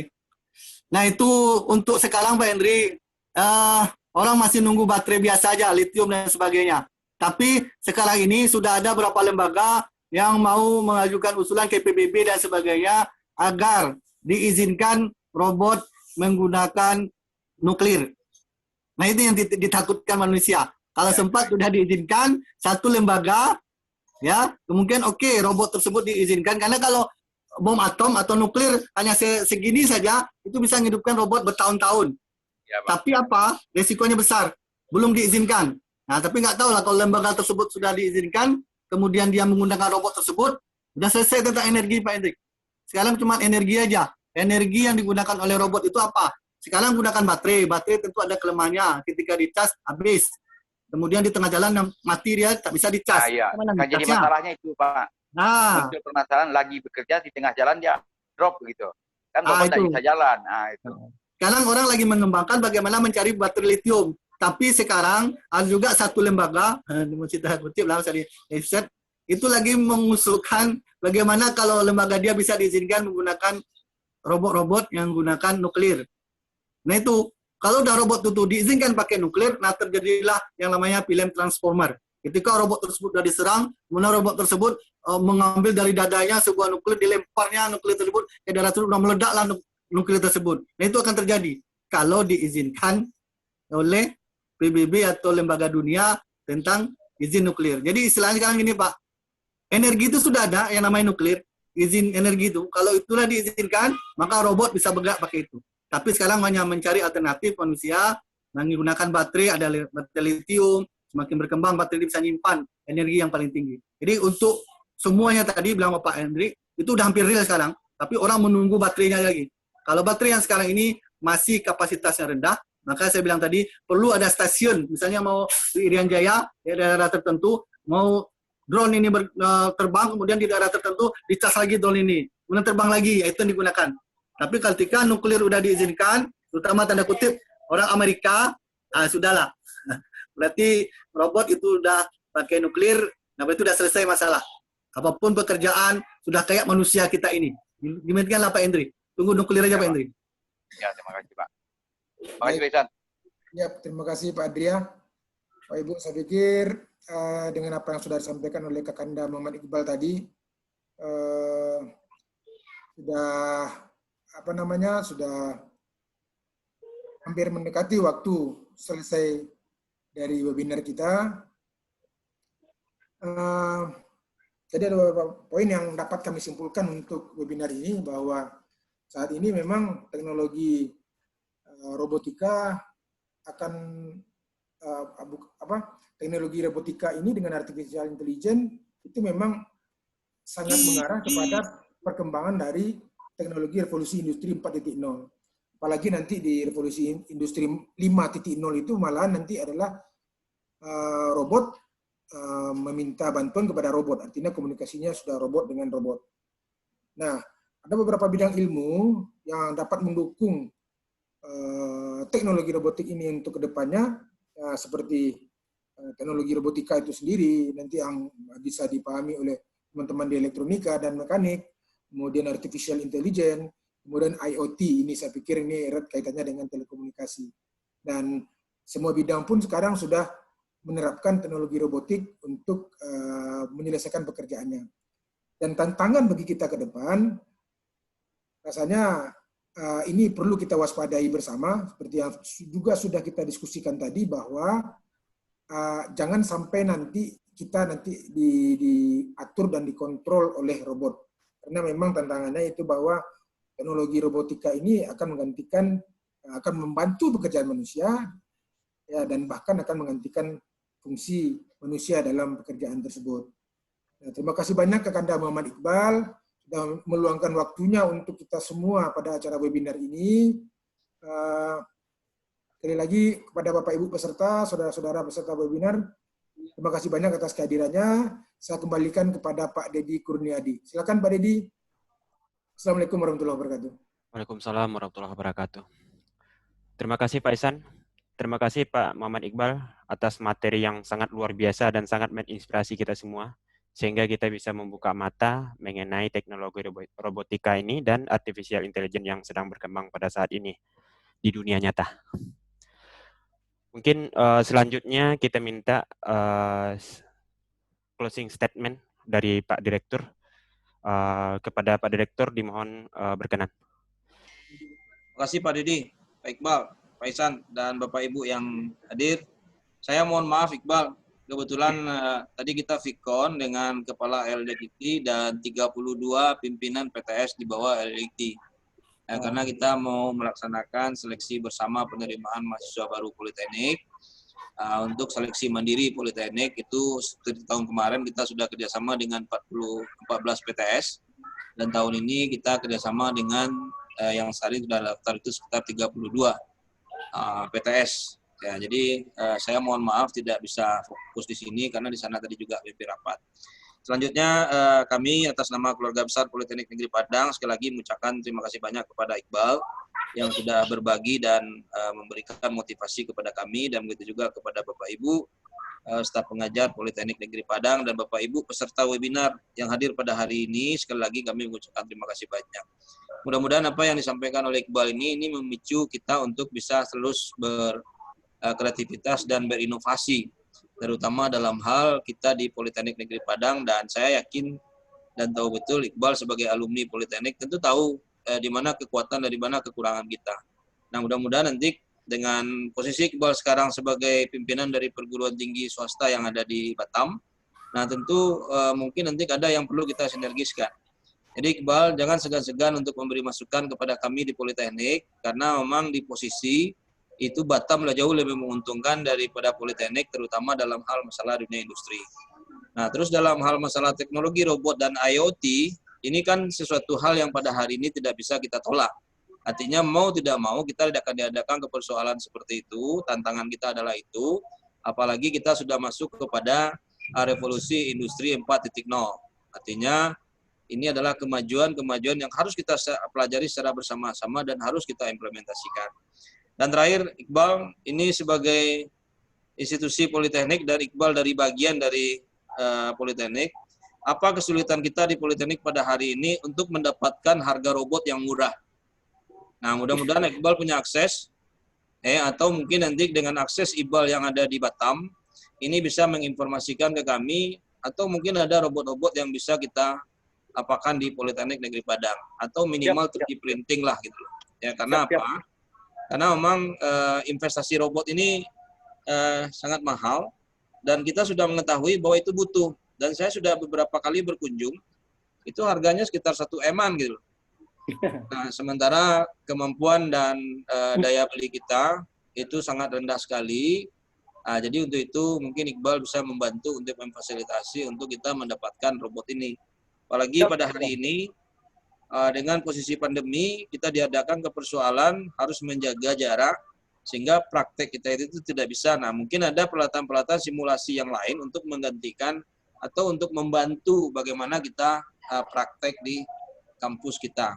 Jadi itu mungkin beberapa hal Iqbal. Mudah-mudahan nanti ini bisa kita bersinergi untuk itu, dan kita bisa mengimplementasikan apa yang Iqbal sampaikan tadi. Tapi ini menurut saya sebagai institusi pendidikan, otomasi ini akan sangat membantu sekali kita minimal untuk membuka wawasan kita bahwa dunia sudah berkembang begitu besar. Sekali lagi terima kasih Iqbal, Pak Ihsan, terima kasih banyak, Pak Dedi, Bapak Ibu hadirin peserta webinar pada hari ini. Mudah-mudahan kegiatan ini bisa membawa manfaat kepada kita dalam rangka kita menuntut ilmu dan beribadah kepada Allah Subhanahu wa taala. Itu saja mungkin yang bisa kami sampaikan. Saya sudahi, banyak maaf. Wabillahi taufiq wal hidayah. Assalamualaikum warahmatullahi wabarakatuh. Waalaikumsalam warahmatullahi wabarakatuh. Terima kasih Pak Direktur atas closing statement-nya. Sekali lagi terima kasih kepada Bapak Muhammad Iqbal atas menyampaikan materinya. Pak Ihsan, Bapak Ibu peserta webinar yang menyempatkan hadir pada siang hari ini. Dan kami juga mengucapkan mohon maaf seandainya kalau ada hal-hal yang tidak berkenan atau yang tidak pada tempatnya pada kegiatan kita pada sore hari ini. Mungkin sekian saja dari saya. Banyak maaf. Assalamualaikum warahmatullahi wabarakatuh. Waalaikumsalam. Waalaikumsalam warahmatullahi wabarakatuh. Oke, makasih Terima Bal. kasih Pak Direktur. Siap, siap Iqbal. San, makasih San. Ded. Terima kasih Iya, Pak Pak. itu. Terima kasih Pak Direktur. Siap, makasih Ded.